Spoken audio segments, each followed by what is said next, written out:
इसको बंद कर। हाँ जी, लास्ट टाइम हमने इंटीरियर ऑफ अर्थ समझा था, if you remember. We discuss about the rock system और क्रस्ट मेंटल कोर के बारे, और थोड़ा बहुत प्लेट टेक्टोनिक्स के बारे स्टार्ट किया था, राइट। आज हम स्टार्ट करेंगे दोस्त with respect to plate tectonics. तीन टॉपिक्स हैं which we are going to discuss, earthquakes और वॉल्केनोस। यहां पर भी क्वेश्चन नॉर्मली यूपीएससी डालता ही डालता है, क्लियर है जी। और most probably by the next topic will be landforms, और लैंडफॉर्म भी 2 दिन लेगा, will be done with the geomorphology part. बाकी रिवाइज कर रहे हैं सारा जो कल पढ़ा हमने।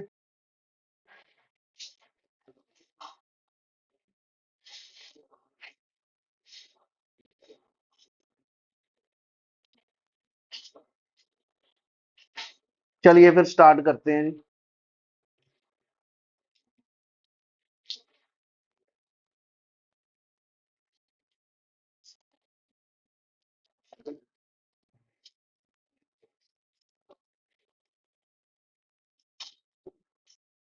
प्लेट टेक्टोनिक्स में कल मैंने ब्रीफली वैसे समझा दिया था, है क्या चीज exactly we will discuss and further discuss करेंगे जी।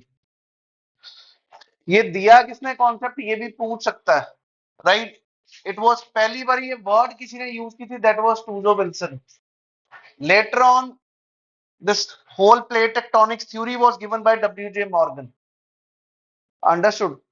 इफ यू अंडरस्टैंड, यही बात की कि ये जो 7 प्लेट्स है major and there are several minor plates, they basically move.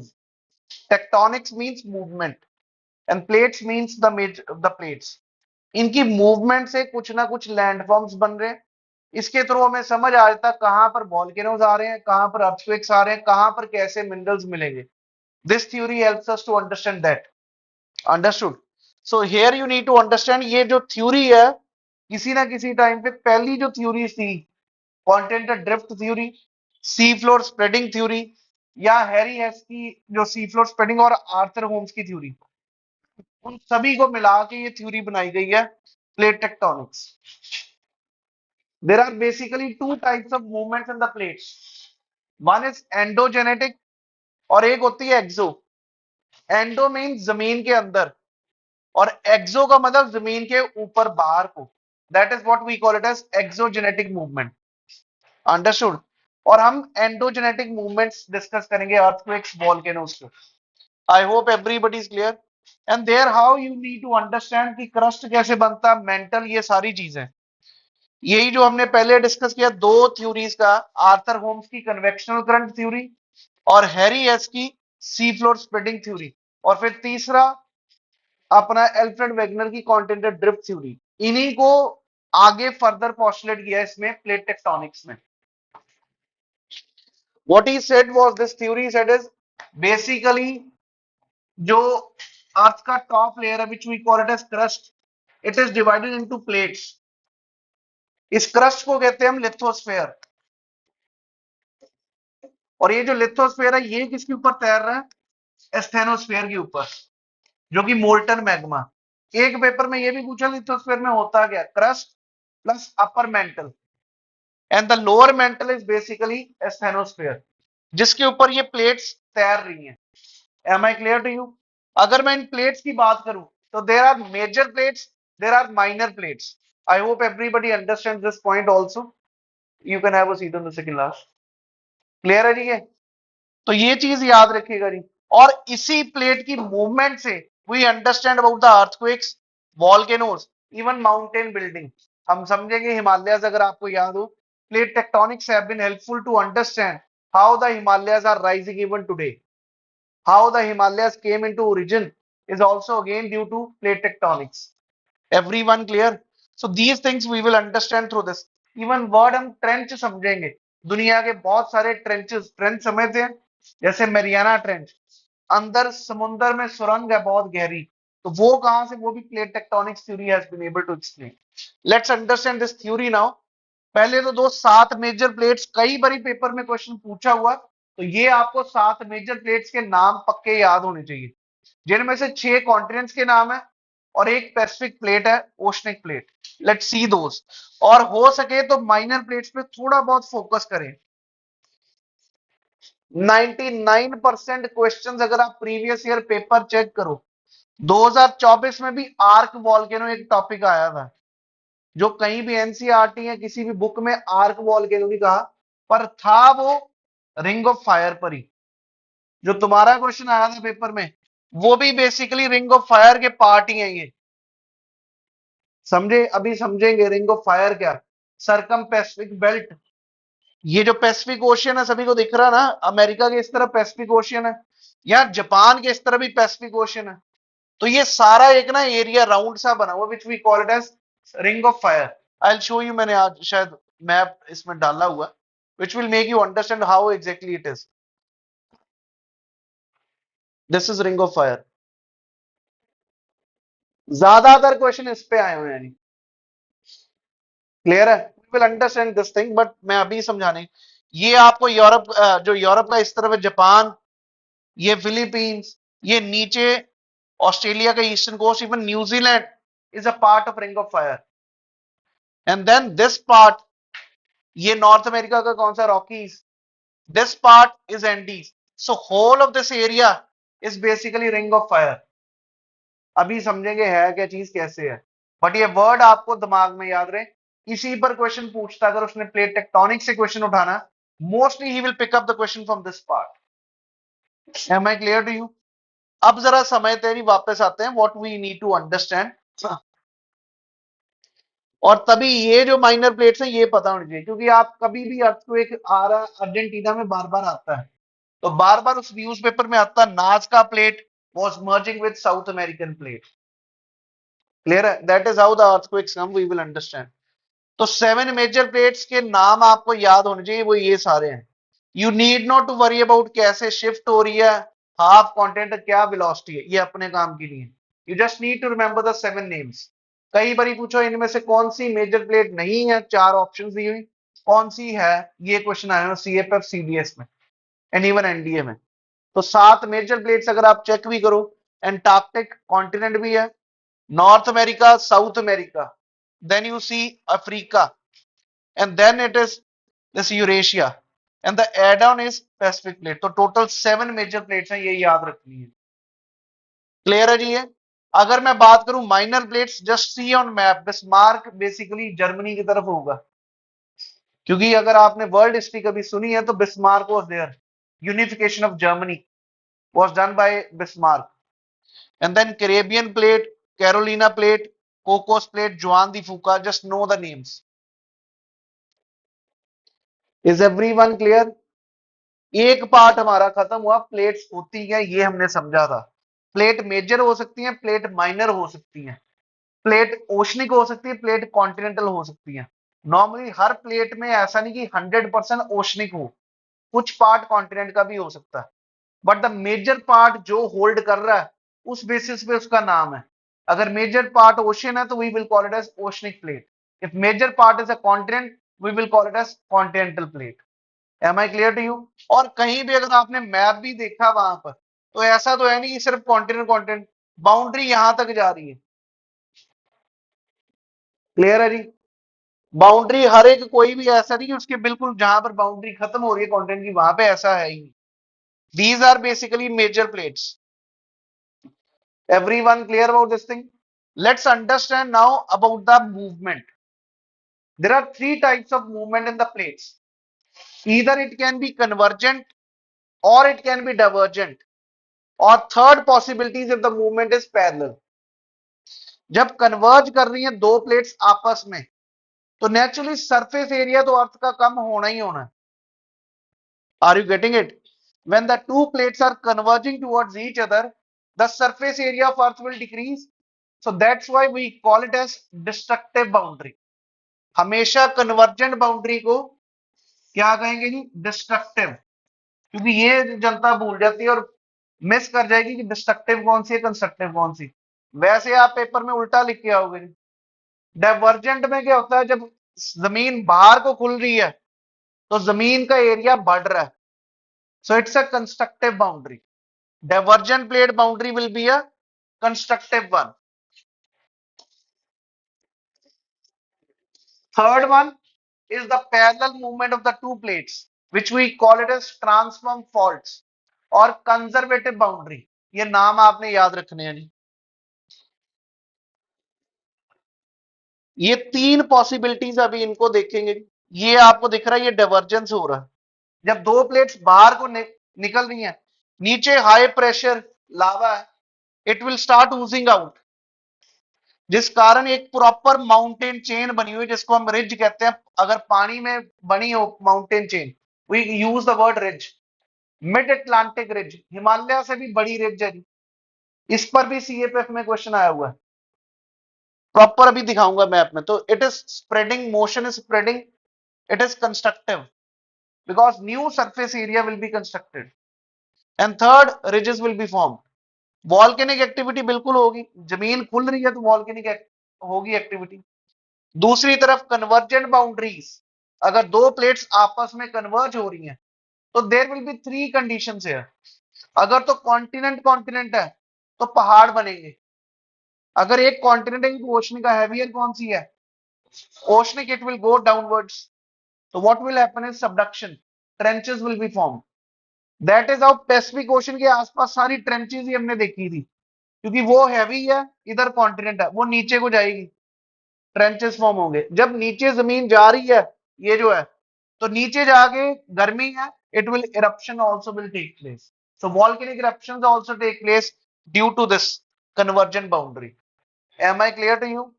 So this is what we are discussing, subduction, destructive. क्यों समझ आता है क्यों डिस्ट्रक्टिव कह रहे हैं? And then trenches are form, we will see folded mountains, everything. If I talk about the third case, इनके उदाहरण अभी देखने हमने दुनिया में कौन कौन से कहां कहां पर है, उस पर क्वेश्चन आते हैं.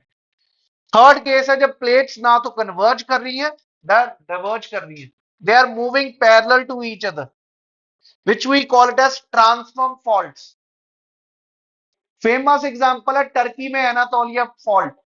ये वर्ड याद रखना, एनातोलिया प्लेट्यू है टर्की में, तो वो पक्का याद रखना, पेपर में आएगा जी. इसी प्रकार अगर आप फिजिकल मैप देखोगे ना वर्ल्ड में, तो टर्की की जगह एनातोलिया प्लेट्यू लिखा हुआ. सेम वे आपका सैन एंड्रियास फॉल्ट है यूएस में. ये दो फेमस एग्जांपल है जहां पर जो दो प्लेट्स हैं ऐसे चल रही हैं, ना तो कंस्ट्रक्शन हो रही है ना डिस्ट्रक्शन हो रही है.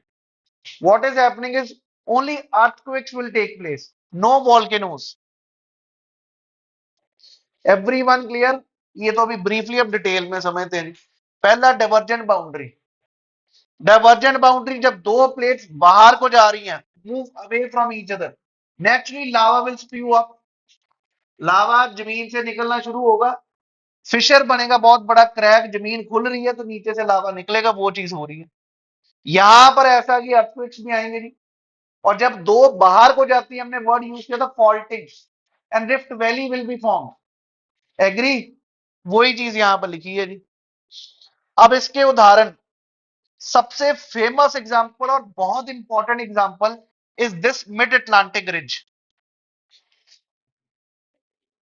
ये अटलांटिक ओशन है, इसके बीच में है और इसी का ही पार्ट है ये.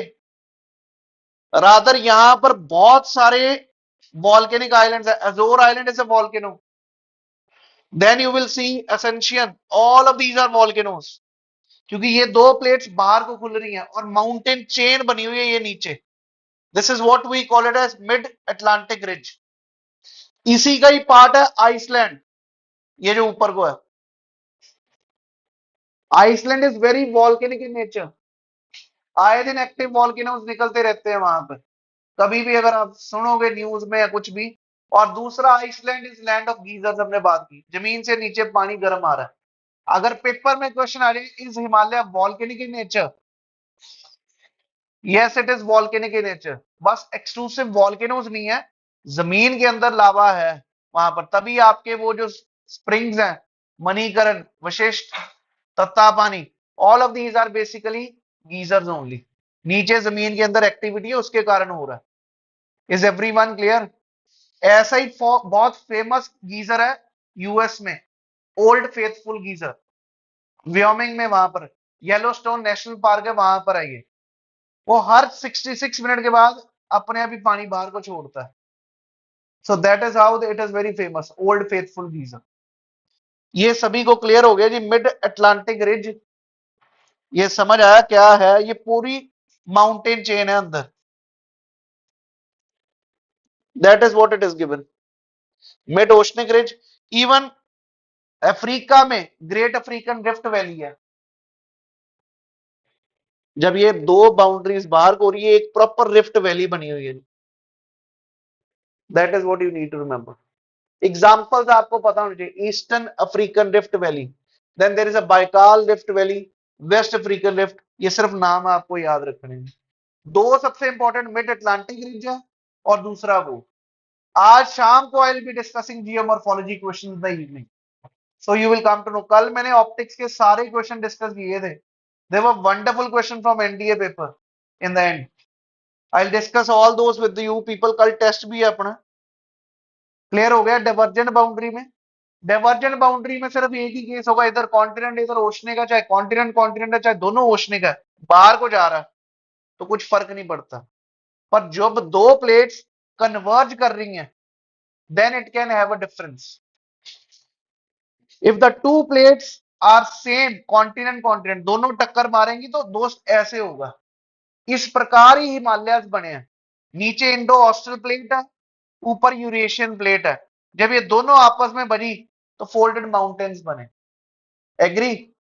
अगर एक कॉन्टिनेंट है एक ओशनिक है तो ओशनिक नीचे जाएगा, trenches are form.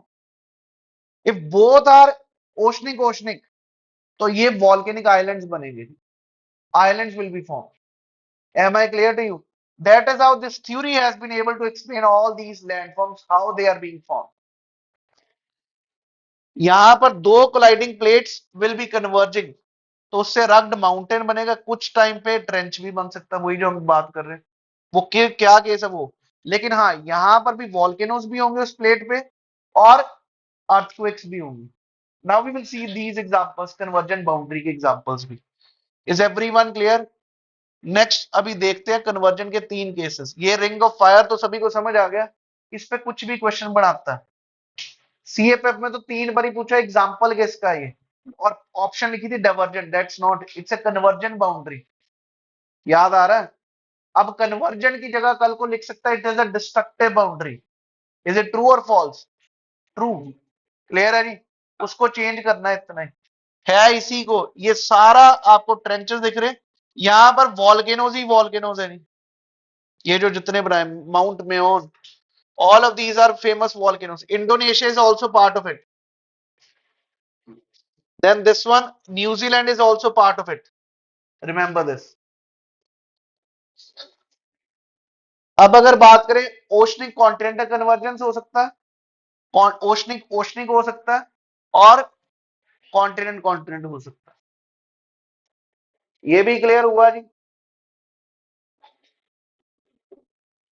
Oceanic oceanic में क्या होगा जी, सबडक्शन तो ओशन कॉन्टिनेंट में, जो हैवियर है वो ओशनिक है, वो नीचे गया, नीचे गया तो नीचे गर्मी है, लावा निकलेगा ऊपर को, so volcano and mountain will be formed and even trench will be formed. Is everyone clear about this thing now? Sinks into the asthenosphere and the subduction will take place. दूसरा ओशनिक, ओशनिक में क्या बन रहे हैं, island island. Trench तो form होगा जब दो हैं, नीचे को जा रहा है एक, जब एक नीचे जा रहा तो नीचे से वॉल्केनिक इरप्शन हुई तो island arcs. What is the word? Archipelago. Group of islands are called as archipelago. So basically Indonesia is an archipelago. Everyone clear about this thing? ये भी सभी को क्लियर होगा, इसमें ओशनिक ट्रेंच फॉर्म होती है, कॉन्टिनेंट कॉन्टिनेंट में mountain chain. कोई इसमें कोई है नहीं कि out of the way, very logical and very simple to understand. What you need to remember is example. Circum Pacific belt हमने देख लिया। ट्रांसफॉर्म फॉल्ट में क्या होता है जी, इसको स्ट्राइक स्लिप बाउंड्री भी कहते हैं जी। दोनों प्लेट्स इधर पैरेलल मूव कर रही हैं, they are not converging, they are not diverging, what they are doing is parallel, ये सैन एंड्रियास फॉल्ट है इधर कैलिफोर्निया में, बहुत अर्थक्वेक्स भी आते हैं। क्लियर है? और वहां पर घर भी मोस्टली लकड़ के हैं, ताकि कुछ हो भी जाए तो कुछ नहीं वहां पर भी यही हालात है, जापान में भी। एडेप्टेशन है जी, अगर वैसा है कि अर्थक्वेक आते हैं तो अपने आप को अडेप्ट ही ऐसे किया कि you need not to worry. Problem तो तभी आएगी अगर बहुत हाई कंक्रीट कंस्ट्रक्शन है, अगर लकड़ का तो कुछ होगा भी नहीं। तो that is how they have started adapting to the environment. Clear है जी ये सभी को? ना कंस्ट्रक्शन क्रिएशन हो रहा है, ना डिस्ट्रक्शन हो रहा है लैंडफॉर्म का। हो क्या रहा है? Only deformation of the existing landform. So this is called as transform fault. Example Anatolia fault, San Andreas fault, very important. Am I clear to you? समझ आ गया जी? नेक्स्ट बढ़ते हैं जी। Check out this previous year question.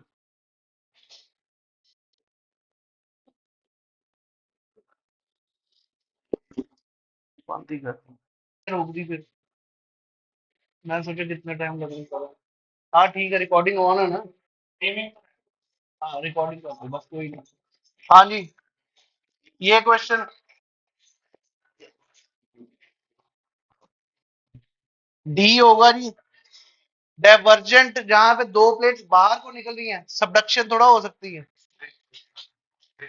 हाँ, वैसे ही subduction तो नीचे दसना, वो कभी हो ही नहीं सकता डाइवर्जेंट बाउंड्री पे। Are composed of oceanic and thicker continental, ठीक है जी। दूसरा भी are able to move because earth lithosphere has a high strength, तभी तो मूव कर रहा है। तीसरा भी ठीक है, is broken into tectonic plates. Let's see the another question. बढ़िया क्वेश्चन है, ध्यान से करिए। हाँ जी, ठीक है ना? हाँ।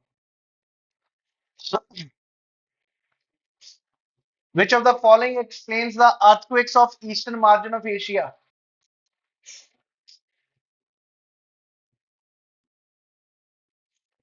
बोलना नहीं, हाथ खड़ा करिए।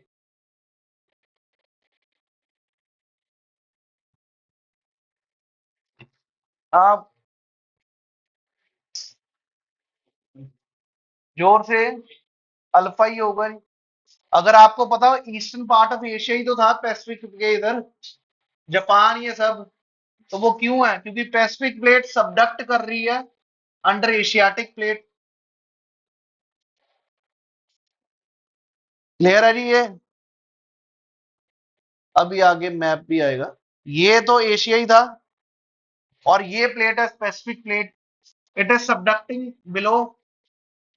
That's why eastern Asia is having more earthquakes and the more volcanoes.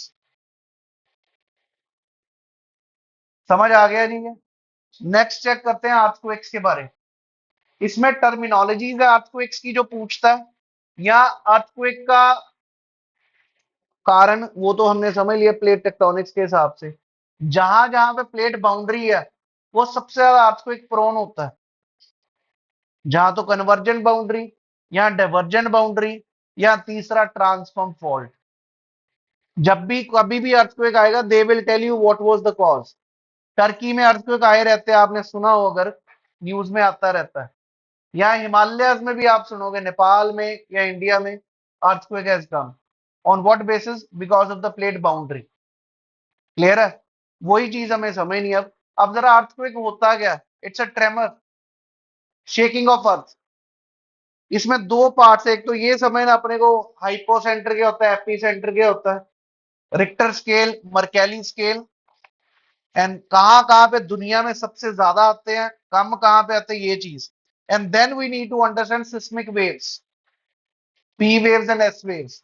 उस पर भी क्वेश्चन आता है, and we will see the previous year questions. Let's see the earthquakes now first. It's a tectonic movement caused by endogenetic, endo जमीन के अंदर कोई ना कोई कुछ हो रहा है उस बेसिस पे। और ये भी आप सभी एग्री करोगे कि अभी तक we don't have such technology that can tell you what is the cause of the earthquake. You cannot know. Understood? अभी तक नहीं है कि हम पहले ही इसको पहचान पाएंगे अर्थक्वेक आने वाला। क्लियर है जी? उसमें भी रिसर्च चल रही है। अगर दूसरी तरफ बात करें अर्थक्वेक का, टाइप्स में भी पेपर में आया क्वेश्चन, अगर तो अर्थक्वेक बहुत डेप्थ में है जहां पर शुरू हो रहा है, बेसिकली होता है वो समझा देता हूं। जमीन का सरफेस तो ये है, रिएक्शंस यहां पर हो रहे हैं अंदर interior. You need to understand there will be a shallow focus, कुछ यहां से शुरू हो रहे हैं। फोकस मींस जहां से एनर्जी रिलीज हो रही है, which we also call it as hypocentre. ये 3-4 बार पेपर में तो सिर्फ ये सिंपल क्वेश्चन आए हुए हैं। फोकस और हाइपोसेंटर एक ही चीज है, जहां से वेव आनी शुरू हो रही है। हो सकता है शैलो फोकस हो, जमीन के बिल्कुल पास ही फोकस हो सकता है डीप फोकस हो। ज्यादा प्रभाव किसका होगा? जो शैलो फोकस है, पहला चीज। दूसरा, जब अर्थक्वेक आता है, कभी आपने ये देखा कि पूरी अर्थ पे आया? No, it is restricted damage. कहीं पर भी आया तो वहां पर डैमेज हो रहा, बाकी अर्थ पे तो पता भी नहीं चला। So it's you can say particular location पे आता है। That also you need to understand. May cause restricted damage in the regions of occurrence, and their aftershocks can be catastrophic. Another point of an earthquake of smaller magnitude that occurs after main shock, they are known as tsunami. अभी बात करेंगे tsunami waves भी होती हैं। अगर पानी समुद्र में अर्थक्वेक आ रहा है और 5 की तीव्रता से ऊपर, रिक्टर स्केल की रीडिंग 5 से ऊपर, we call it as tsunami. It's a Japanese word which means harbor wave. We will understand this thing also. दुनिया के 54% जो इंडिया में ही अगर बात करें अर्थक्वेक प्रोन एरिया जी, we will see this thing India में कहां कहां पर ज्यादा। फोकस समझ आ गया जी? जमीन के अंदर जहां से रिएक्शन हो रहा है, जहां से एनर्जी रिलीज हो रही है, उसको फोकस हाइपोसेंटर कह रहे हैं। उसके बिल्कुल परपेंडिकुलर ऊपर सरफेस पे जहां पर सबसे ज्यादा प्रभाव पड़ेगा, उसको एपिसेंटर कहते हैं। नेचुरल सी बात है, जहां से एनर्जी रिलीज हो रही, सबसे नियरेस्ट पॉइंट परपेंडिकुलर ऊपर होगा, उसको हम एपिसेंटर कहते हैं। जब भी अखबार में अर्थक्वेक आएगा तो बताएंगे इस अर्थक्वेक का एपिसेंटर कहां था। Am I clear to you? So this is epicentre. Then you have is the wave velocity. कैसे इसकी वेलोसिटी बढ़ती है जैसे जैसे travel faster with the depth, you need not to. एक isoseismic line, it's the line connecting all the points on the surface of earth. जहां जहां पर अर्थक्वेक आए हैं उनको सेम इंटेंसिटी वाली लाइन को जोड़े, उसको आइसोसिस्मिक कहा जाता है। आपको याद होगा क्लाइमेटोलॉजी में हमने पढ़ा isobar same pressure, isotherm temperature, isohyet rainfall, cloud का थिकनेस, आइसो नेफ, तो ये पता होने चाहिए। आइसो हेल भी है जी, HEL, सनलाइट। और भी है आइसो हेलाइन, अभी बात करेंगे। Same salinity. They are asking such question. Let's move to the next one. Measurement कैसे करते हैं जी अर्थक्वेक की? ये टर्म बस समझते, हाइपोसेंटर और एपिसेंटर, ये समझ आ गए। अब अगर बात करें अर्थक्वेक को मेजर कैसे किया जाता है, there are two scales. One is Richter scale, other is Mercalli scale. ये दो स्केल्स हैं जी। रिक्टर स्केल रीडिंग आपको सुनते हो आप अखबारों में या न्यूज में कि 7 की तीव्रता से या 8 की तीव्रता से। इट्स जो स्केल है वो 0 to 10 वेरी करता है। याद रखना, जो रिक्टर स्केल है, it measures in energy release during the earthquake, intensity of the जो है इधर मैग्नीट्यूड। जबकि जो मर्कैली स्केल है वो एम नहीं है, मैग्नीट्यूड नहीं, यहां पर इंटेंसिटी है। मैंने क्या याद करने के लिए कह रहा हूं, आर में मतलब एम में एम नहीं आना चाहिए। मर्कैली में मैग्नीट्यूड नहीं होता। मर्कैली में इंटेंसिटी ऑफ डिस्ट्रक्शन देखा जा रहा, विजिबल डैमेज कितना हो उसका, 1 to 12 इसका स्केल है। और ये जो स्केल है ये लॉगरिथमिक है, रिक्टर स्केल। मतलब अगर 7 की तीव्रता से आया और 8 की तीव्रता से आया ना, इन दोनों में फर्क पता है कितना? 10 टाइम्स। बिकॉज बचपन में अगर आपने लॉग पढ़ा हो, 10⁻7 मीन्स 7 एंड लॉग 10⁸ मीन्स 8। तो ये आपस में फर्क कितना है? 10 टाइम्स का। Am I clear to you? तो ये चीज यहां पर बताई गई है कि नंबर्स में है, ये एनर्जी को मेजर करता है रिक्टर, कितनी एनर्जी रिलीज हुई, and magnitude of energy basically, and in this part intensity. Clear हो गया जी, ये दोनों स्केल पता होने चाहिए, इस पे भी क्वेश्चन आता है, चांसेस हैं 1 to 12 इसकी रीडिंग वेरी करती है। Next is distribution of earthquakes, maximum ring of fire, circum Pacific belt, सबसे ज्यादा। क्लियर है जी, सरकम पैसिफिक बेल्ट मतलब पैसिफिक के आसपास ही सर्कल बना हुआ है, तो बोला हुआ। दूसरा मेडिटेरियन हिमालयन बेल्ट, हिमालय उसको उसी की एक्सटेंशन मेडिटेरियन सी तक जाती है जी। मेडिटेरियन सी में बहुत वॉल्केनोज है, स्टम्बोली, वेसुवियस, नाम है अलग अलग, वी विल सी। अर्थक्वेक्स भी खूब आते हैं उधर भी, तो वो चीज। And then the third one is बाकी सारा पार्ट रिलेटिवली स्टेबल है, not very high earthquakes some. Clear हुआ जी ये भी। Let's see the India's earthquake prone zones. सबसे ज्यादा आएंगे प्लेट बाउंड्री पे, और हमारे भारत का जो मेन प्लेट बाउंड्री कौन सा, हिमालय ही तो है, क्योंकि इधर से यूरेशियन प्लेट है, इधर से इंडो ऑस्ट्रल प्लेट है, ये मर्ज हो रही है इन हिमालयाज पे, तो ये वाला पार्ट सबसे ज्यादा अर्थक्वेक प्रोन है। जोन 5 से लेके जोन 2 तक है, जोन 1 नहीं एग्जिस्ट ही नहीं करता। जोन 1 मतलब जहां पर अर्थक्वेक ना है, दुनिया की कोई ऐसी जगह नहीं जो बिल्कुल 100% है कि अर्थक्वेक नहीं आए, किसी जगह भी आ सकता है। तो they vary from zone 5 to zone 2। Clear है जी। जोन 5 में अगर आपको ऑप्शन आए, यहां पर आपने क्या करना, गलती जब आप पढ़ रहे हो ना इन जोन्स को, तो आपको जोन 5 में हिमालयन स्टेट से एक गुजरात मिलेगा, आपको याद होगा भुज वाला एरिया, ये एक जोन 5 में आता है। यहां पर आपके स्टेट्स लिखी हुई है, जम्मू एंड कश्मीर, कश्मीर वाला पार्ट हिमालय में ही है। उसके बाद हिमाचल, उत्तराखंड, एक गुजरात का पार्ट दिया है, नॉर्थ ऑफ बिहार क्योंकि हिमालय के साथ ही सटा हुआ है, अंडमान निकोबार इसी की एक्सटेंशन है, तो this is also there zone 5 में। क्लियर है जी। अगर मैं जोन 4 की बात करूं, तो दोस्त इसके साथ वाला ही एरिया होगा, बाउंड्री के साथ वाला, तो इसमें भी J&K आएगा लिखा हुआ, जबकि है किस एरिया की बात कर रहा है, जम्मू की, क्योंकि वो प्लेन एरिया उससे आगे। इसी प्रकार हिमाचल का आगे का area, that is how these J&K, Himachal, NCR Delhi zone 4 में, देन यू हैव इस दिल्ली, सिक्किम, बिहार, वेस्ट बंगाल, तो ये ओवरलैप हो रहे हैं, तो इसमें घबराना नहीं है। आपको वो सिटीज पूछ रहा होता है, और वो करंट अफेयर को मिक्स करके पूछा हुआ आपके पेपर में उसने। इफ यू नो, बहुत सारी डिफेंस एक्सरसाइजेज उत्तराखंड में पिथौरागढ़ में होती हैं, जैसे हिमाचल में बकलो में होती हैं। तो हम पूछेगा Bakloh which was in news comes under which zone, इस प्रकार क्वेश्चन पूछता है, तो it was zone 5। Am I clear to you. तो उस प्रकार है, उसके बाद अगर जोन 4 देख लिया, फिर आता जोन 3, ये जो उसके नीचे वाला एरिया, और फिर आता अपना जोन, अपना 2। अपने को रटने का नहीं, सीधा मेन जोन 5 पता हो, हिमालयन स्टेट्स, उसके साथ साथ वाला जोन 4 है, उसके नीचे जोन 3 है, फिर जोन 2 है, नीचे सबसे स्टेबल वैसे भारत का पार्ट है कर्नाटका का plateau. Am I clear to all of you people. अभी क्वेश्चन देखोगे तो समझ आ जाएगा जी, इसमें रटने का है ही नहीं, अपने को ज्यादा फोकस नहीं करना। Let's see the question now. पहले क्वेश्चन दिखाता हूँ इसी पे।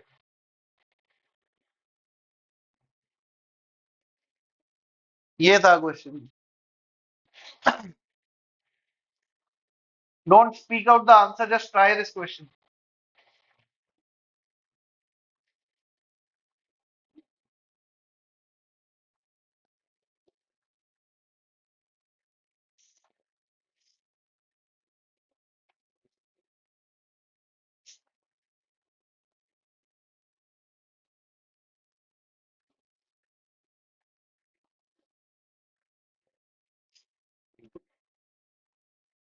गुवाहाटी किस में आएगा जी।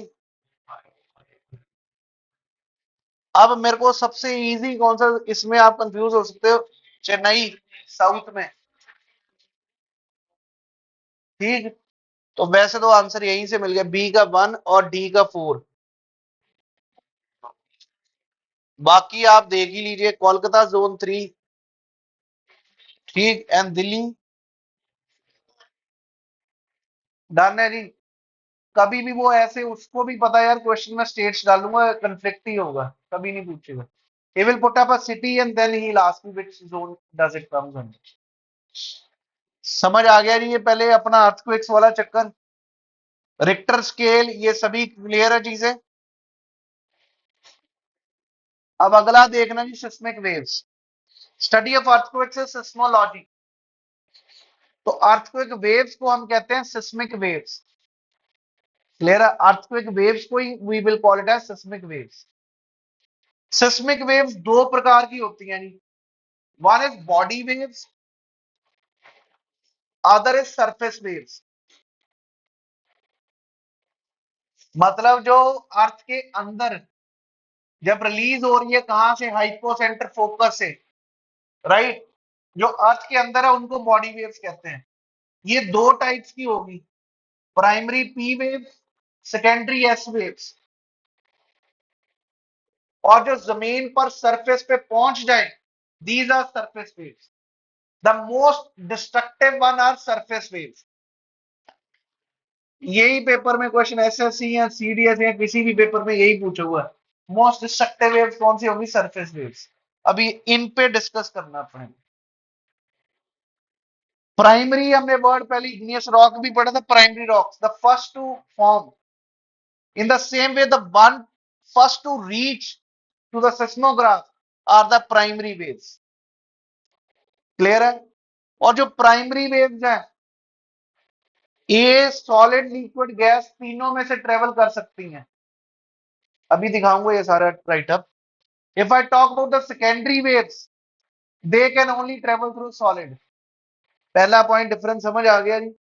दूसरा, primary waves are longitudinal in nature, primary waves are longitudinal in nature, while surface waves, जो S waves, not surface waves, secondary waves are transverse in nature। transverse longitudinal हमने ऑप्टिक्स में पढ़ा था।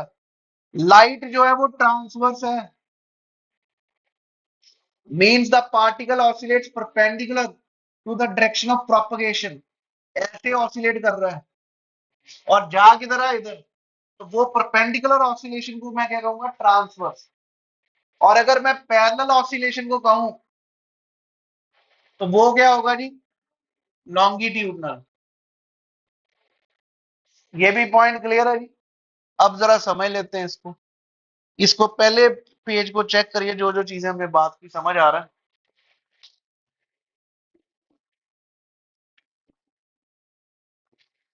स्पीड ज्यादा तो नहीं,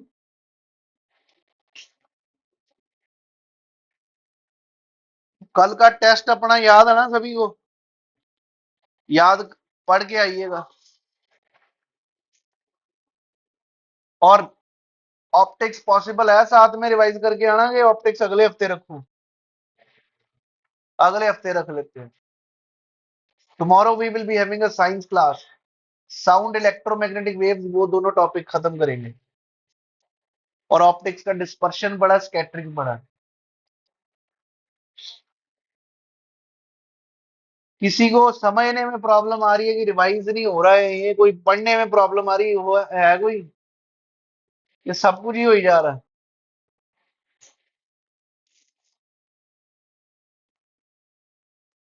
हो जाएगा पेपर,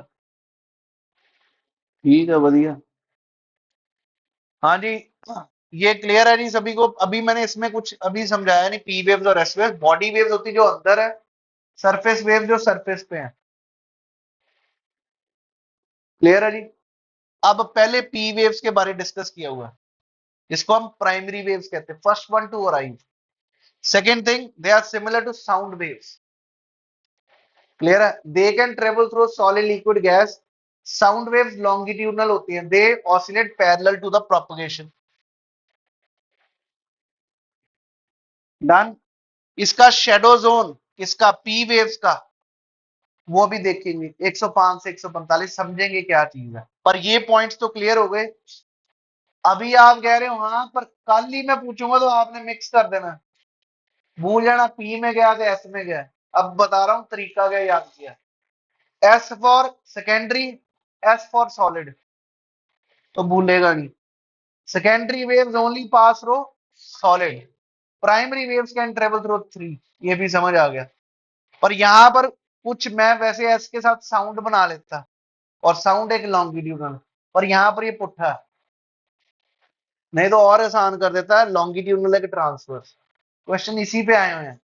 पर यहां पर उल्टा है, ये याद रखना। एस फॉर साउंड नहीं डालना कि एस फॉर साउंड लॉन्गिट्यूडनल, पर secondary waves are not longitudinal, secondary are transverse, ये याद रखना। बाकी 2 पॉइंट, कई बारी चीजें याद होती जब आप कंपेयर करते हो, क्लैरिटी रहती है दिमाग में और याद करना आसान बन जाता है। ये समझ आ गया नहीं हूं? अब जरा देखते हैं एस वेव्स के बारे। थोड़ी देर बाद पहुंच रही है, इसके लिए सेकेंडरी कह रहे हैं। So they can only travel through solid. अभी बात करेंगे ये शेडो जोन का। The direction of vibration will be perpendicular, perpendicular means transfer. ये भी क्लियर है जी? ये है जी शेडो जोन, आपके एनसीईआरटी में दिए वो शेडो जोन।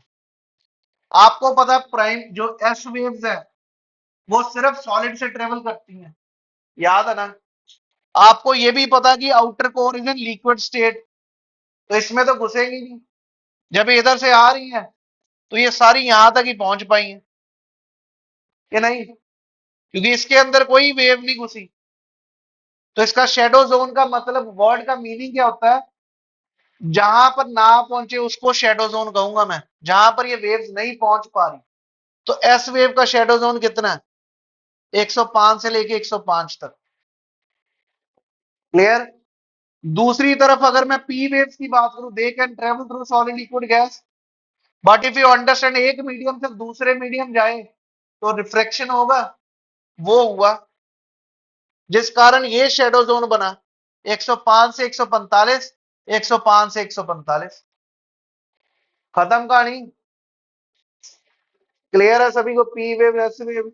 चल फिर सवाल करूं, बोलना तू ही है जवाब। सुनामी भी समझ आ चुका है वैसे।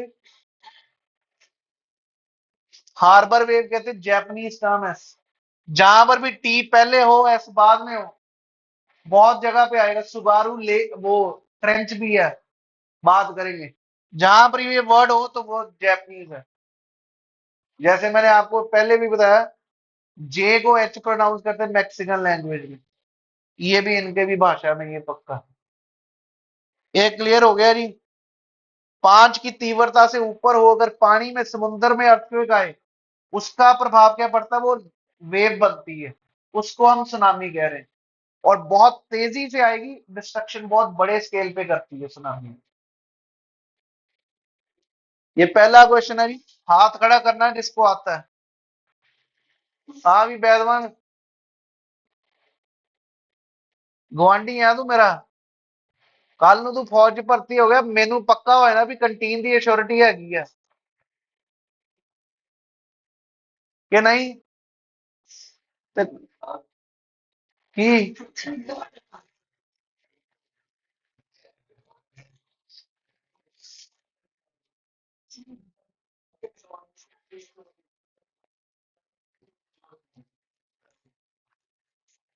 जवाब भी दे देगा तेन हुणे दारू के सपने आन लग पे ने।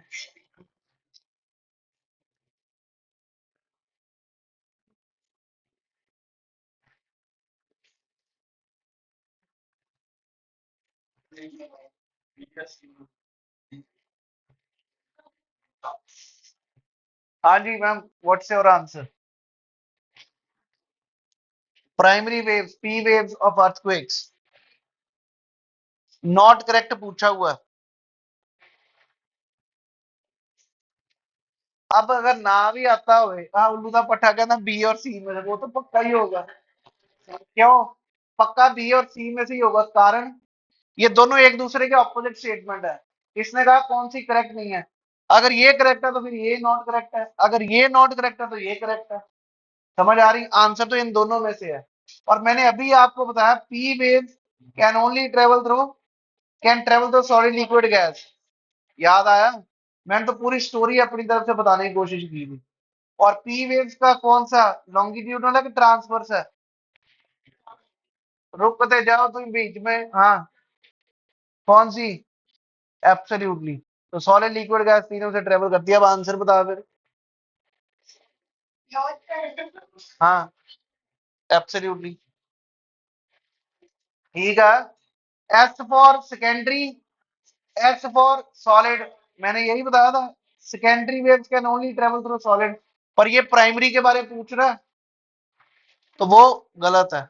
अगला क्वेश्चन अभी कहां पे? ये तो सिंपल है, फोकस के रिलेशन में हाइपोसेंट्री नहीं है।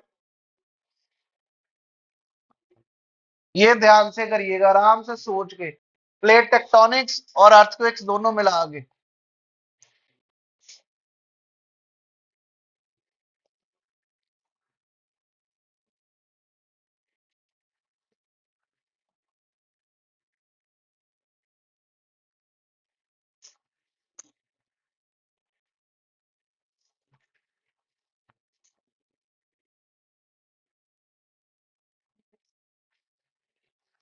बी, पहला बिल्कुल ठीक है जी। क्यों? क्योंकि आप आ गया अर्थक्वेक दुनिया में सबसे ज्यादा कहां पे आते हैं? रिंग ऑफ फायर में। और रिंग ऑफ फायर क्या है? कन्वर्जेंट प्लेट बाउंड्री का एग्जांपल। या हिमालयास भी ले लो, वो भी कन्वर्जेंट बाउंड्री। पहला ठीक। Point of origin of earthquake is called as hypocentre, ये भी ठीक। Intensity of earthquake decreases from distance, बिल्कुल ठीक। Epicentre always remains on continent, that is wrong. So 1 2 and 3 should have been the answer. Clear है जी ये? पक्का? आ हूं दस दे, हूं भी नहीं ना आंदा, क्योंकि मैं 5 मिनट ला के पी और एस वेव्स में फर्क समझाया। ये आपको कॉन्फिडेंस पता कब आना? जब खुद पेपर पे लिखोगे पी ते एस की फर्क है। क्योंकि अभी दिमाग में कुछ ना कुछ कुंडियां फंसी हुई हैं। और ये एनडीए का सवाल है। अभी आगे सीडीएस का भी है ना, एनडीए टफ होता है हमेशा।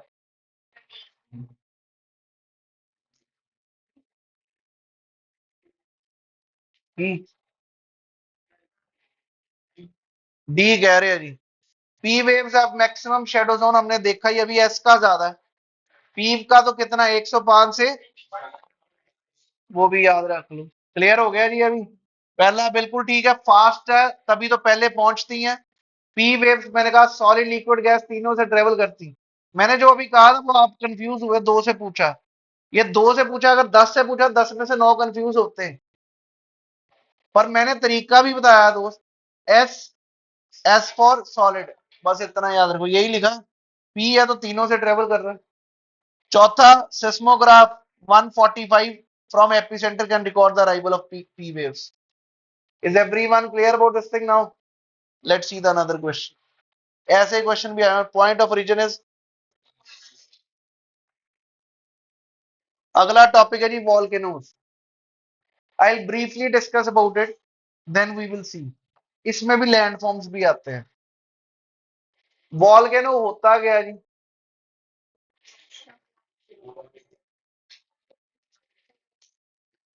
Opening of the surface is basically volcano, और अ वेंट, वेंट मीन्स छेद, a hole in the surface, or a crack also, through which the lava comes out, we call it as volcano। Locations तो वही है जहां पर earthquake सबसे ज्यादा, वहीं पे वॉल्केनो सबसे ज्यादा। रिंग ऑफ फायर में ही सबसे ज्यादा वॉल्केनोज है। पर इसके ना कुछ टाइप्स हैं वॉल्केनोज के। दो कैटेगरीज में डिवाइड करते हैं, मतलब अलग अलग क्लासिफिकेशन है। एक तो है कि भाई कितने कितने टाइम के बाद अगर इरप्शन होती है। एक्टिव वॉल्केनो, डॉर्मेंट, ते एक्सटिंक्ट। एक्टिव मतलब जहां पर वॉल्केनिक इरप्शन होती रहती है नॉर्मली। डॉर्मेंट मतलब हुई है, काफी टाइम हो चुका, हुई नहीं कोई, पर हो सकती है। एक्सटिंक्ट किसी इतिहास में भी अब नहीं कभी होनी, तो उसको एक्सटिंक्ट कहते हैं। अब वॉल्केनो अगर कोई भी करंट अफेयर में हो, न्यूज में हो, कहां पर हो रहा है उसका नाम जॉट डाउन करके रखना। पिछले 6 महीने में जो भी वॉल्केनोस कहीं पर भी हुए हैं, you need to remember their names. Then another classification of volcanoes is basically उनके इरप्शन का लेवल, कुछ भी ऐसे बात की जाती है। जैसे मोस्ट एक्सप्लोसिव वॉल्केनो किसको कहते हैं? कैल्डेरा को, ऐसे नाम है। क्लियर है? Caldera volcano. क्रेटर क्या होता है ये पूछा हुआ है। There are certain words which they have asked in the paper, we will understand that part. पहले तो समझ आता है कि वॉल्केनिज्म एंडोजेनेटिक मतलब जमीन के अंदर प्रोसेस हो रहा है, जिसके साथ ये नहीं वॉल्केनो मतलब सिर्फ गर्म लावा ही निकलता है, गैसेस निकलती हैं, लावा निकल रहा है, रॉक्स निकल रहे हैं, छोटे छोटे पत्थर निकलते हैं, जिसको हम बात करेंगे, वर्ड्स का नाम यूज करें। पायरोक्लास्टिक मटेरियल कम, फायर मींस फायर, जली हुई चीजें बाहर निकलती हैं,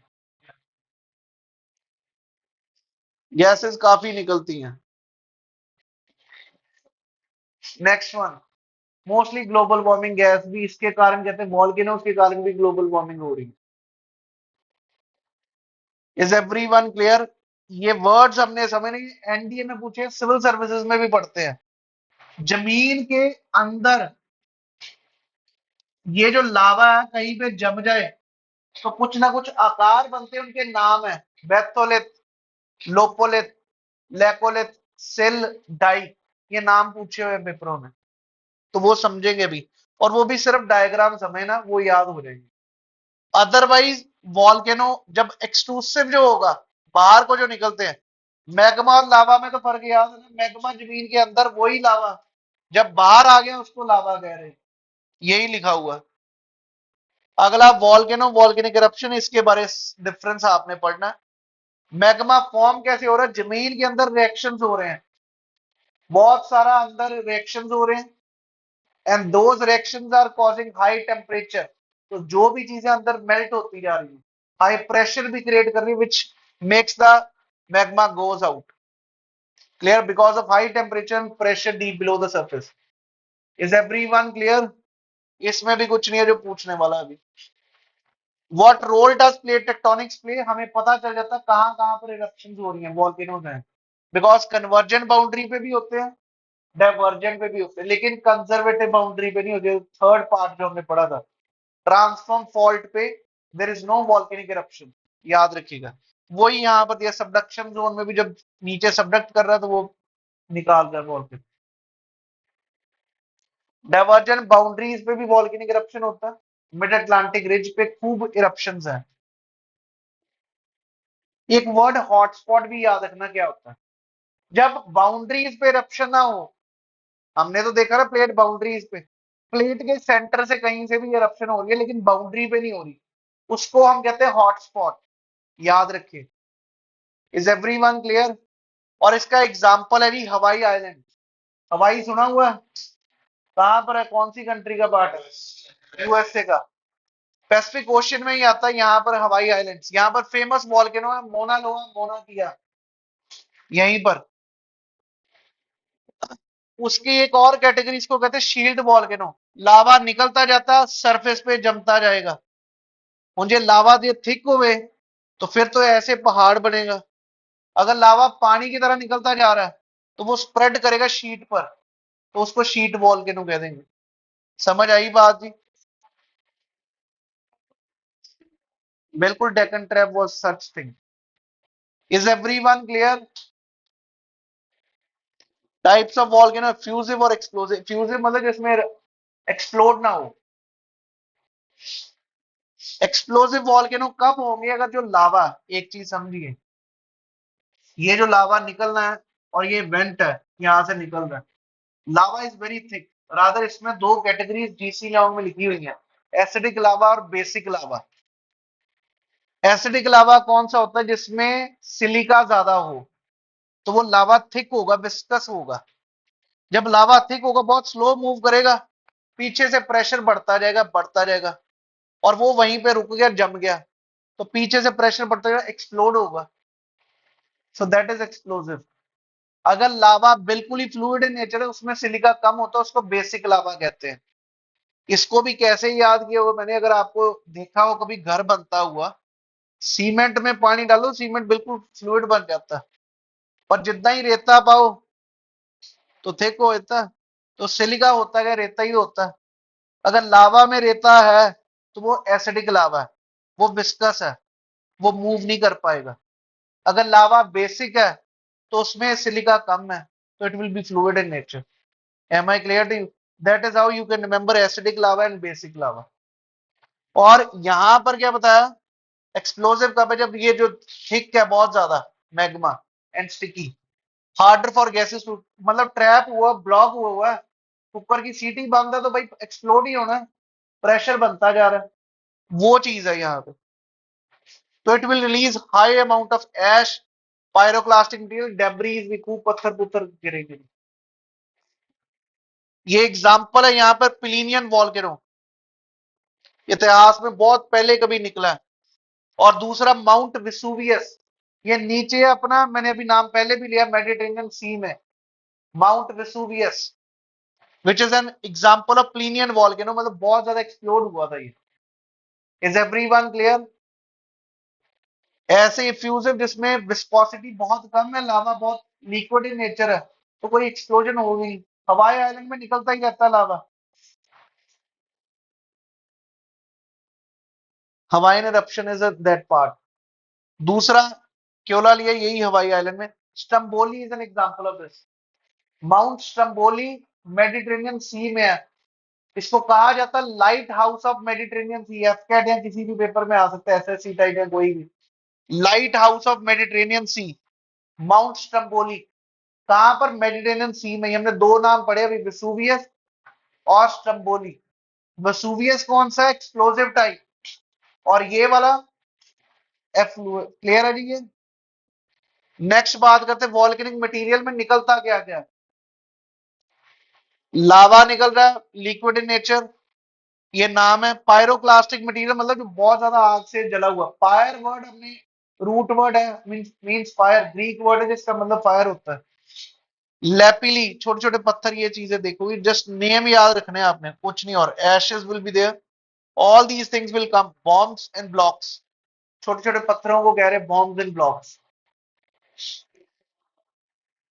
गैसेस कौन कौन सी निकल रही भाई, वाटर वेपर है, कार्बन डाइऑक्साइड है, sulphur dioxide.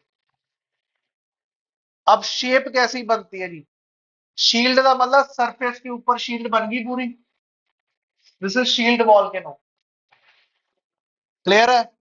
Large broad slope नहीं बनी कोई, ऊपर ऐसे ही बन गई शील्ड की तरह। अगर स्लोप की तरह बन रहा है तो उसको कहेंगे कॉनिकल या कंपोजिट। कंपोजिट क्या होता है, इरप्शन हुई, ये लावा जमा, उसके ऊपर थोड़ी देर तक हवा चलती रही, कुछ ना कुछ डिपॉजिट हुआ, ये एक बन गया, फिर लावा इरप्शन हुई। कंपोजिट मतलब मिक्सचर, वर्ड का मीनिंग है कंपोजिट का, मिक्सचर, तो ये ऐसे बन रहा है, clear, that is composite volcano.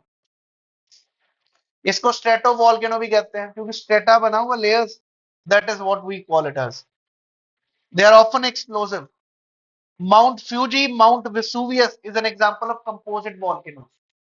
इसमें यार ज्यादा गहराई में भी मत जाना, मैं वैसे आपको समझाने की कोशिश कर रहा हूँ, you need not to too much get worried about it, just remain, remember the names, these are important. Vesuvius कहां पर है, फ्यूजी कहां पर है, काराकटाओ कहां पर है, ये नाम। सेंटर वॉल्केनोस, जब वॉल्केनिक इरप्शन हो गया और ऐसा बन गया, ऊपर ऐसे हॉलो बन गए, we call it as crater, ये पेपर में आया हुआ है, we call it as crater. और स्लोली स्लोली जैसे जैसे ये अंदर फंस, मतलब बना हुआ है, नीचे प्रेशर और बन रहा है, तो ये अचानक फटेगा और बड़ा, उसको कहते हैं कैल्डेरा। ये वर्ड याद रखना, क्रेटर और कौन सा, कैल्डेरा, एक्सप्लोड करके बहुत बड़ा बन गया hollow, that is what we call it as calderas, so violently that it empties out much of its magma chamber. Am I clear to you? Next जी, मिड ओशनिक रिज तो बताया ही हमने, जैसे जैसे लावा निकलता जाएगा और बनता रहेगा, so that was what we need to know about the volcanoes. Major focus भाई रिंग ऑफ फायर पे रखना, इसमें यार ज्यादा मैं फिर से बता रहा हूं, what you will understand, what is to be remembered is through the previous year questions and majority times they've asked, CAPF में बहुत इंपॉर्टेंट है इसका रूल, पूछता ही पूछता यार चार वॉल्केनो के नाम, कौन सी जगह पर कौन सा है, मैच द कॉलम, क्लियर है। यहां उसके पूछ सकता है, ये वर्ड कैल्डेरा पूछा हुआ, क्रेटर पूछा हुआ आपके सीएपीएफ के पेपर में, सेम सीडीएस में आ सकता है। एक और चीज जो मैं डिस्कस करनी थी, ये वाला जी, इसमें भी यार लोग ना बहुत डिटेल में इसको समझना शुरू कर देते, ये याद करना शुरू कर देते। अपना कोई काम नहीं है ये याद करना, ना कभी आने वाला। पेपर में आता है कैसे वो बता रहा हूं। पूछेगा सबसे इनसाइड अर्थ, सबसे अंदर एक इंट्रूसिव लैंडफॉर्म है बहुत बड़ा, उसका नाम क्या है? वो बेथोलिन, डोम शेप। अगर बिल्कुल वर्टिकली ऊपर को आ रहा है उसको दीवार कहते हैं dyke. This is basically dyke. और अगर बिल्कुल हॉरिजॉन्टली ऐसे लाइन है उसको सिल। क्लियर? दो वर्ड्स और हैं, फेकोलिथ, लोकोलिथ और लेपोलिथ, वो पता होने चाहिए। डिस्क्रिप्शन दी हुई है। लेकोलिथ क्या है जी? डोम शेप्ड ऐसे। लेपोलिथ क्या है जी? सॉसर शेप ऐसे। तीसरा फेकोलिथ, वेव शेप, दोनों का मिश्रण। इतना ही आपके दिमाग में होना चाहिए और कुछ नहीं। ये भी जीसी लॉन्ग में दिया हुआ है। This is how the next chapter is going to begin in the next class with respect to landforms, where you will see such names are to be remembered. पुट्ठे सीधे नाम है सर्क, कोरी। आम जनता भाग ही जाती है इस टॉपिक से। इंसेलबर्ग, क्लियर है? ड्रकेंटस, ये नाम है, सिर्फ नाम और फोटो देखनी है। नहीं तो जनता सोच सोच के पागल, एनसीईआरटी बोलती, ज्योग्राफी उसी समय भाग जाती क्योंकि पहले पेज पे वही है एनसीईआरटी में। फिर सोचते ज्योग्राफी टफ है। बट अगर आप प्रीवियस ईयर पेपर देखोगे तो समझ आएगा पूछता क्या है। He ask you the name, कि अगर सर्क है तो वो किससे बन रहा है? नदी से बन रहा, ग्लेशियर से बन रहा, या अंडरग्राउंड वाटर से बन रहा, तो आपको ये बताना है। So these questions arise in the paper. Understood? और ये भी वॉल्केनो के लैंडफॉर्म्स हैं, इनको क्या कहूंगा मैं? इंट्रूसिव। ये सारे नाम, लेपोलिथ, लोकोलिथ, फेकोलिथ, डाइक, सिल, बैथोलिथ। लोग बुक में क्या दिया हुआ, आपकी जीसी लॉन्ग में नाम दिए कहां कहां पर पाए जाते हैं, ये नहीं कभी पूछने पड़ा। यही तो आपको समझना कि क्या पढ़ना क्या नहीं। आप अगर जैसे ही किताब में लिखा सब कुछ पढ़ना शुरू कर दो, किताब कभी याद ही नहीं हो सकती। If you start cramming how much is the length of the river, कहां पर मुड़ रही है कहां पर याद की तो नहीं है। हमें प्रीवियस ईयर क्वेश्चन के साथ रिलेट करके देखना क्या पूछता है। और इस टॉपिक पे मतलब हर बारी नहीं, रैंडमली पूछता है। मेजॉरिटी टाइम्स यही पूछे हुए हैं क्वेश्चन, कहां पर कौन सा वॉल्केनो है। पर ये भी कई बार इस बार एनडी में आप बैथोलिथ क्या है, तो मैंने बताया आपसे। That is how I added up. अगर आप यूपीएससी के जितने पेपर होते हैं उनको देखोगे ना, तो आपको पूरा यूपीएससी का माइंडसेट समझ आ जाता है। जैसे अगर मैंने अभी सॉइल्स का टॉपिक करवाया था, हिस्टोलॉल, हिस्टोसॉल, ये सॉल, ये कहीं है नहीं, पर वो सीडीएस चाहे, सीएपएफ चाहे, इस बार एनडीएच भी आया हुआ, दिखाया भी था। तो that is what we can know where UPSC can go. Clear है? वो हमें समझना पड़ता, वहीं से हो सकती है तैयारी, नहीं तो जीएस का तो समुंदर है, खत्म ही नहीं होना कभी। क्लियर है? पर इतना विश्वास रखो, जो पढ़ रहे हो अगर आप इसको बेसिक को समझ जाओ, मैं नहीं कहता कि आपका कोई भी पेपर, सद्दा कह रहा हूं, स्टेट वाला पेपर कोई भी खोल लो, you will be confident with respect to these topics. चाहे वो ज्योग्राफी है, चाहे पॉलिटी है, चाहे साइंस है, चाहे हिस्ट्री है। बस ये है कि जो पढ़ा हमने ये, इस पे आपका महारत हो, ये समझ आता हो, याद होता हो। याद ना होने का कारण है आप माइंड को 100% कंट्रोल नहीं कर पा रहे। आप फिजिकली तो यहां पर बैठे हो, mentally you are moving away. तो फिजिकली हो गए, मेंटली हो गए, तो कभी चीजें भूल भी नहीं सकती।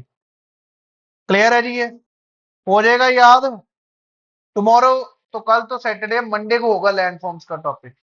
Tomorrow we will have a sound and this electromagnetic wave topic. अब भाई वर्ड्स करने थे अपने को। हाँ भाई,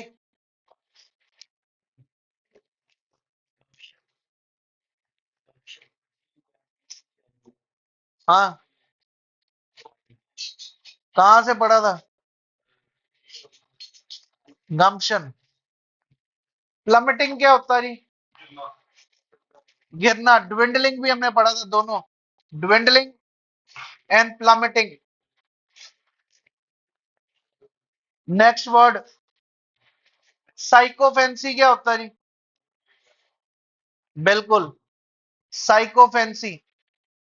SYCHO, फैंसी, PHANCY।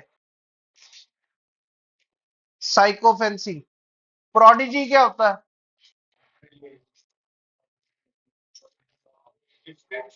कहां पे सुना प्रोडिजी वर्ड? उसमें पढ़ा। और इवन आपने वो सभी ने सीरीज भी देखी होगी, कोटा फैक्ट्री।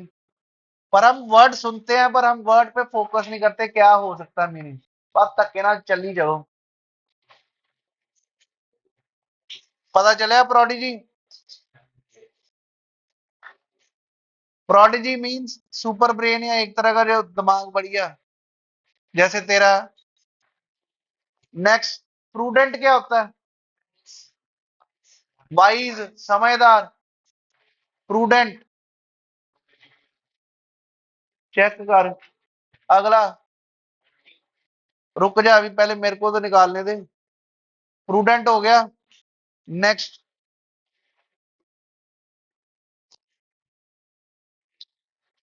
प्रोडिजी हो गया, प्रूडेंट हो गया, साइकोफेंसी हमने पढ़ा एक वर्ड।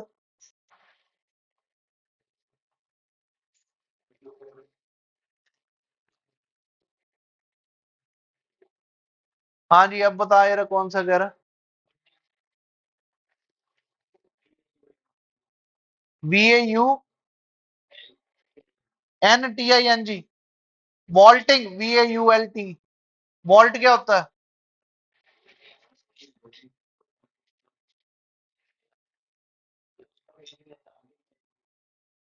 जंपिंग और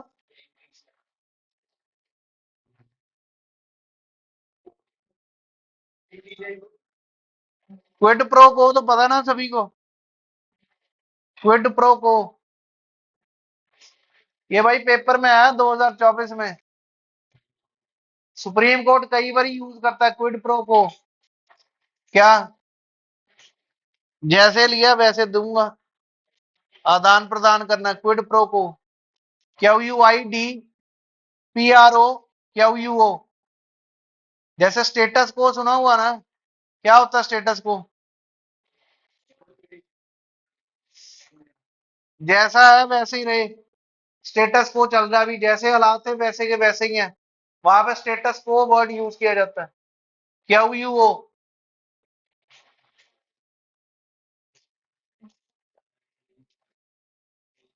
इसका चेक कर डिक्शनरी में, देखोगे तो तभी याद होंगे। Indigent, INDIGENT। पता नहीं भरा, चेक करिए ना, मेरे को कुछ और लग रहा है। गरीब होता इंडिजेंट।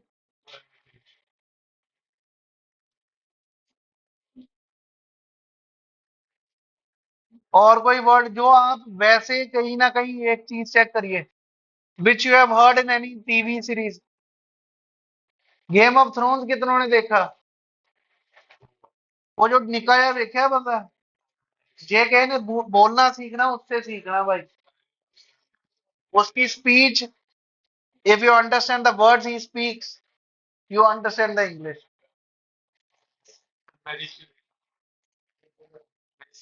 मर्क्यूरियल। हाँ, मर्क्यूरियल, मरकरी की तरह। मरकरी आप कंट्रोल नहीं ना कर सकते, आप पकड़ ही नहीं सकते मरकरी को, पता ना? पकड़ी कि नहीं कभी हाथ में? लिक्विड होती पारा, जिसको कहते हैं हिंदी में थर्मामीटर में। तो mercurial which you can't control, वो उसका पता ही नहीं कब किधर को चली जाए। जब रिलेट करोगे समझोगे तो मीनिंग तो आप ही समझ आ जाएगा। और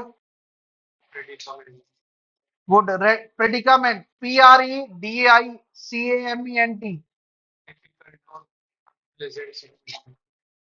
predicament is a very unpleasant situation.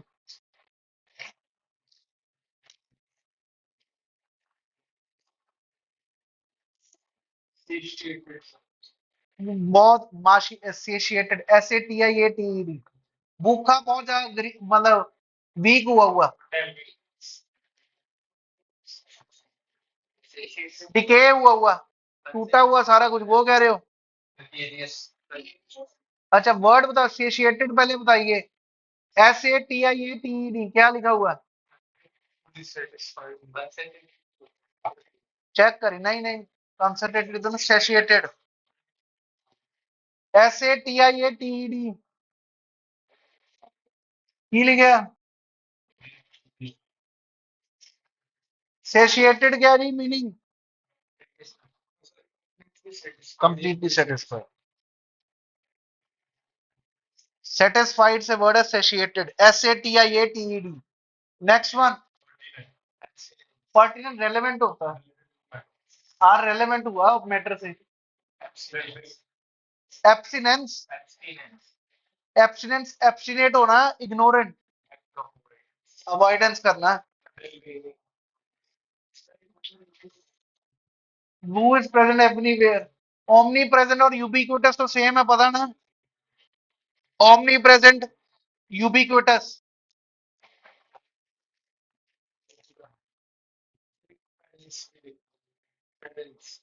Finance, PENANCE, self सब कुछ ही त्यागा हुआ, मतलब इसको कहते हैं हर्मिट कहते हैं, HERMIT, फिनांस, PENANCE, जिसने दुनियादारी त्याग दिया उसको कहते हैं स्टेट ऑफ फिनांस। की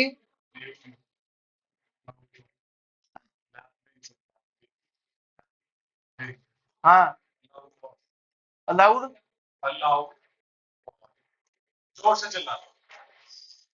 lap wing, allowed call,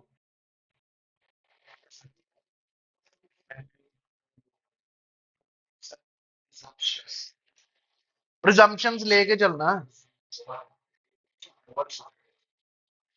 over confident, प्रिजम्पशियस, 100% sure है ना, लिख लीजिए, ये भी अच्छा वर्ड है जी, प्रिजम्पशियस।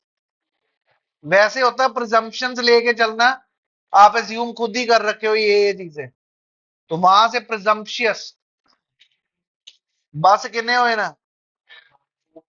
वैसे ये मेरे को एक बार ईमानदारी से बताना, ये वर्ड आखिरी 5 मिनट डिस्कस करने का फायदा लगता होता है कुछ, याद होते हैं कुछ ना कुछ, ये 10 भी जो 5 भी याद हो जाए काम ही बहुत है। रात को आती तेरे को मेरी याद की नहीं, क्लियर है जी, थैंक यू।